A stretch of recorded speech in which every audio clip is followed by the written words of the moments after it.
कर साथियों, राज्य के बीसी शिक्षकों के वेतन भुगतान को लेकर काफ़ी अड़चनें आ रही है और उनका मूल वेतन 25,000 बेसिक प्राइमरी में रखकर वेतन फिलहाल दिया जा रहा है। तो वेतन निर्धारण को लेकर काफ़ी दिक्कतें आ रही है। इसी को लेकर राज्य के प्राथमिक शिक्षा निदेशक महोदय से मार्गदर्शन मांगा गया है किन किन बिंदुओं पर और क्या कुछ रिजल्ट आने जा रहा है। तमाम अपडेट हम लोग यहाँ लेंगे। इससे पहले आपसे छोटा सा अनुरोध है, अगर आपने हमारे चैनल को अभी तक सब्सक्राइब नहीं किए हैं तो कर लीजिएगा। बिहार टीचर न्यूज अपडेट के लिए जिला शिक्षा पदाधिकारी गोपालगंज और जिला कार्यक्रम पदाधिकारी गोपालगंज के द्वारा एक पत्र जो है भेजा गया है निदेशक प्राथमिक शिक्षा विभाग बिहार पटना को, और स्पष्ट रूप से कहा गया है कि आप जो है विशिष्ट शिक्षकों के वेतन निर्धारण और संरक्षण में आ रही समस्या के संबंध में उचित मार्गदर्शन दीजिए। आगे उन्होंने जो जिला शिक्षा पदाधिकारी गोपालगंज के हैं उनके द्वारा पत्र भेजते हुए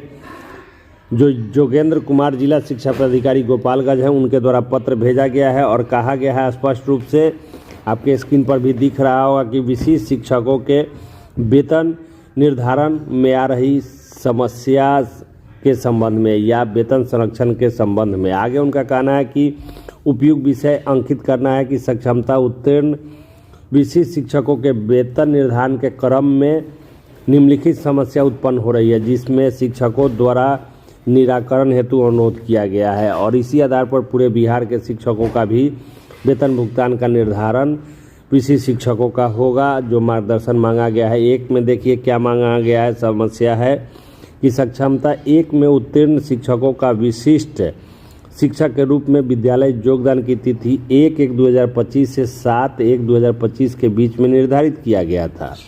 इसी क्रम में जिला के कतिपय शिक्षकों द्वारा 1 जनवरी को ही विशिष्ट शिक्षक के रूप में योगदान कर लिया गया और कुछ लोगों का 2 तारीख के बाद योगदान समर्पित किया गया है। वेतन निर्धारण के क्रम में वित्त विभाग के अधिसूचना 4590/24/5/17 में स्पष्ट प्रावधान है कि किसी भी नियमित कर्मी को पूरे वर्ष में एक ही वेतन वृद्धि का लाभ देय होगा।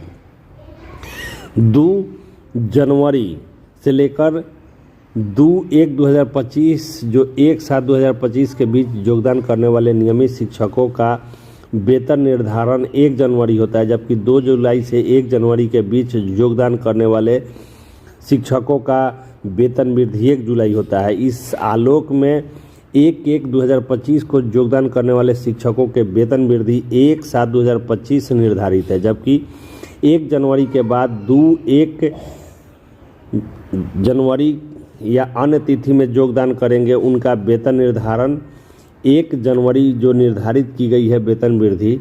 इसी क्रम में 1 जनवरी को योगदान किए शिक्षकों का वेतन वृद्धि 1/7/2025 देने के कारण 1/1/2025 को जो नियुक्त हुए हैं शिक्षक उनका वेतन वृद्धि नहीं दिया जा सकता है, जबकि 2 जनवरी के बाद इस तिथि में योगदान किए गए शिक्षकों का वेतन वृद्धि 1 जनवरी होने के कारण स्थानीय निकाय के रूप में 1/1/25 से वेतन वृद्धि की जा रही है। अतः इस परिस्थिति में 1 जनवरी को विशिष्ट शिक्षक के रूप में योगदान जो शिक्षक किए हैं उनका वेतन वृद्धि 2/1/25 या उसके बाद की तिथि से योगदान किए गए शिक्षकों से 6 महीने पीछे हो जा रहा है, जिस कारण वेतन विसंगति का मामला उत्पन्न हो रहा है। मुख्यालय स्तर से मार्गदर्शन की इसमें आवश्यकता है। आप यहाँ आसानी से देख सकते हैं। आगे की हम बात, बड़ी महत्वपूर्ण समस्या आ रही है बिहार विद्यालय विशिष्ट शिक्षक नियमावली के अधीन।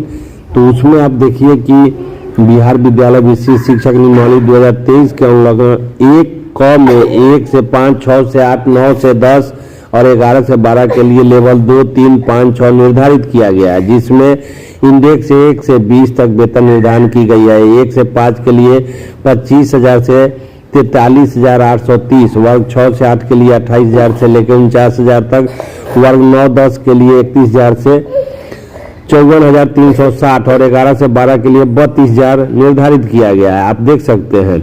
और आगे इनका कहना है कि 32,000 से 56,110 तक वेतन निर्धारण की गई है। वेतन के संरक्षण के क्रम में विभिन्न वर्गों के शिक्षकों का इन्हीं इंडेक्स के अनुरूप वेतन निर्धारण किया जा रहा है। HRMS के वेतन निर्धारण के पोर्टल पर की बात करें तो पे इंटरमेंट सेट करने के समय 1 से 5 के लिए 25,000 के स्लैब पर 28,140 हो रहा है। वर्ग 6 से 8 के लिए 28,000 से 31,500 हो रहा है। 9 से 10 के लिए 31,000 से 34,890 हो रहा है। 11 से 12 के लिए 32,000 से लेकर 36,020 का विकल्प उपलब्ध हो रहा है। जबकि कई शिक्षकों का वेतन निर्धारण के उपरांत वेतन संरक्षण में उपलब्ध विकल्पों से अधिक है, जिस कारण वेतन संरक्षण के उपरांत भी HRMS बोर्डिंग में पे इंटरमेंट जो है निर्धारित संरक्षण वेतन संरक्षण के अनुसार सेट नहीं हो पा रहा है। और इसी तथ्य को लेकर राज्य से मार्गदर्शन जिला शिक्षा पदाधिकारी गोपालगंज योगेंद्र सर और जिला कार्यक्रम पदाधिकारी जमालुद्दीन सर के द्वारा मांगा गया है। और इसका उत्तर जैसे ही मिलेगा पूरे राज्य के लिए यह जो है मार्गदर्शन ओके हो जाएगा और इसी के अनुसार विशेष शिक्षक जो सक्षमता परीक्षा 1 पास किए हैं उनका वेतन निर्धारण